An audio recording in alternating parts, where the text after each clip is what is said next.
Las funciones trigonométricas. Para entender qué son las funciones trigonométricas, lo primero que necesitamos comprender es el círculo unitario.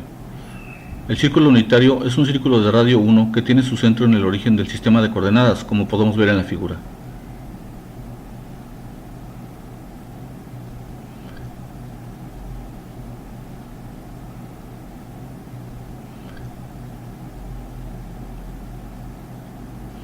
Aquí podemos observar que el círculo está dividido en 4 partes.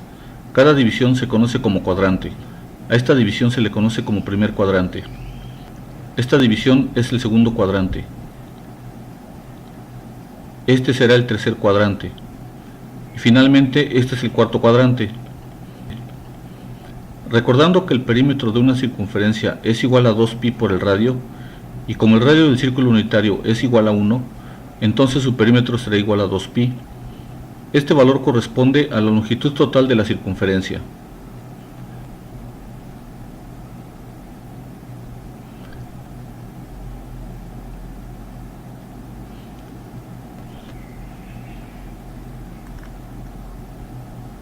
Nuevamente, si seguimos el perímetro a partir del punto rojo en la circunferencia hasta completar una vuelta, el recorrido total será igual a 360 grados, como podemos ver en la animación. Ahora consideremos un punto sobre la circunferencia en el primer cuadrante, por ejemplo un ángulo θ igual a pi sobre 6. Como podemos ver en la figura, utilizando el radio y las coordenadas del punto definidas por las líneas verdes, podemos formar un triángulo rectángulo. Recordemos que un triángulo rectángulo es aquel que uno de sus ángulos es de 90 grados, indicado por el color rojo, el radio corresponde a la hipotenusa y los otros dos lados se conocen como catetos. El lado que se encuentra junto al ángulo de interés se conoce como cateto adyacente, y el lado que es opuesto al ángulo se conoce como cateto opuesto. Entonces, a partir del triángulo rectángulo, podemos definir la función trigonométrica conocida como coseno, que corresponde a la razón del lado adyacente con respecto a la hipotenusa, que matemáticamente se escribe como sigue.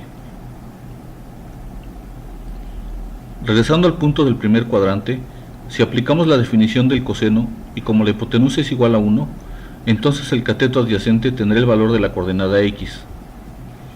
Ahora bien, nuevamente a partir del triángulo rectángulo, podemos definir la función trigonométrica conocida como seno, que corresponde a la razón del lado opuesto entre la hipotenusa y que matemáticamente se escribe de la siguiente forma. Regresando al punto del primer cuadrante, si aplicamos la definición del seno, entonces el cateto opuesto tendrá el valor de la coordenada y, como se puede ver en la figura. Podemos concluir que para cualquier ángulo en el primer cuadrante, los valores de las funciones coseno y seno son positivos, como podemos ver para el ángulo pi sobre 3. Ahora consideremos algún ángulo del segundo cuadrante, como por ejemplo el ángulo 2pi sobre 3.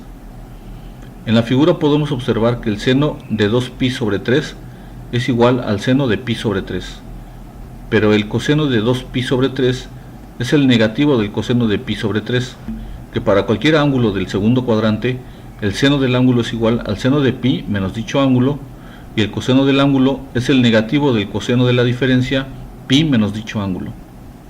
Ahora consideremos algún punto del tercer cuadrante, como por ejemplo el ángulo 4pi sobre 3. En la gráfica podemos observar que el seno de 4pi sobre 3 es igual al negativo del seno de pi sobre 3, pero el coseno de 4pi sobre 3 es igual al negativo del coseno de pi sobre 3. Entonces podemos concluir que para cualquier ángulo del tercer cuadrante, el seno del ángulo es igual al negativo del seno de la diferencia del ángulo menos pi, y el coseno del ángulo es igual al negativo del coseno de la diferencia del ángulo menos pi. Finalmente consideremos algún ángulo del cuarto cuadrante, como por ejemplo el ángulo 5pi sobre 3. En la gráfica podemos observar que el seno de 5pi sobre 3 es igual al negativo del seno de la diferencia de 2pi menos dicho ángulo, y el coseno del ángulo es igual al coseno de la diferencia de 2pi menos dicho ángulo.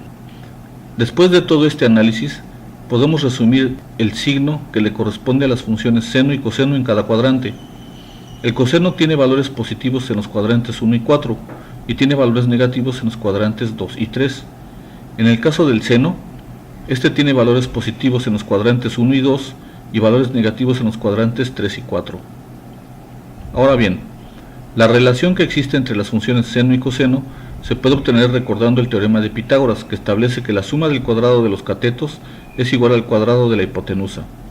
Como el círculo unitario tiene radio 1, el teorema de Pitágoras se puede escribir como se ve en pantalla. Pero el coseno es el lado adyacente al ángulo y el seno es el lado opuesto al ángulo. Sustituyendo en el teorema de Pitágoras, obtenemos que el cuadrado del coseno más el cuadrado del seno es igual a 1. Ahora revisemos la tercera razón trigonométrica, que se conoce como tangente. A partir del triángulo rectángulo, la tangente se define como la razón del lado opuesto al ángulo, dividido por el lado adyacente al ángulo, y se escribe como podemos ver en pantalla.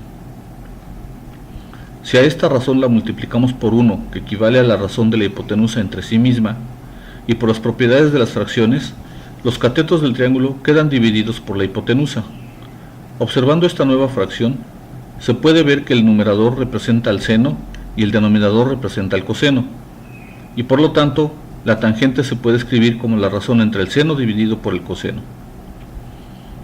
Con esta definición, y con los signos del seno y del coseno para cada uno de los cuadrantes, podemos deducir los signos de la tangente, obteniendo que la tangente tiene signo positivo en los cuadrantes 1 y 3 y tiene signo negativo en los cuadrantes 2 y 4. Finalmente, podemos ver resumidos los signos para cada función en la siguiente tabla.